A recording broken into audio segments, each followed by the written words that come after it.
con la realizzazione dell'ospedale unico a Schiavonia, questo rende ancora più indispensabile mantenere questo presidio, perché una parte di quella che era l'utenza storica di Este Monselice afferirà e afferisce già a 90.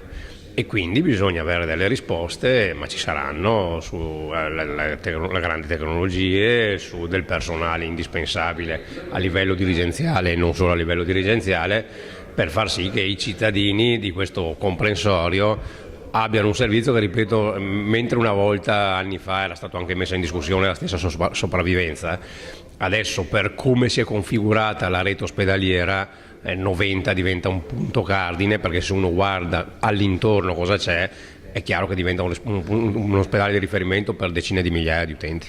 Abbiamo visto che lei è abituato a fare, e anche qui a Noventa Vicentina, ritorniamo sul tema dell'ULSS, ha dato un segnale di questo, un paio di telefonate e abbiamo capito tutto. Beh, è un modus operandi. Chi è sindaco penso che sia, diciamo, la forma mentis che un sindaco deve avere, altrimenti è meglio che faccia altro.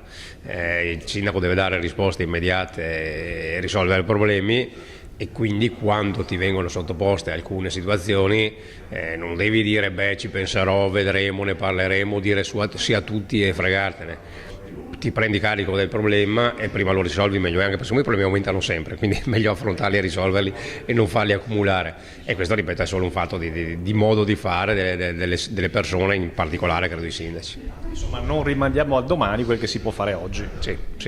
Sì, anche per rispetto, perché comunque se tu una cosa la puoi affrontare e risolvere, è rispettoso nei confronti di chi hai davanti cercare di dargli una risposta subito.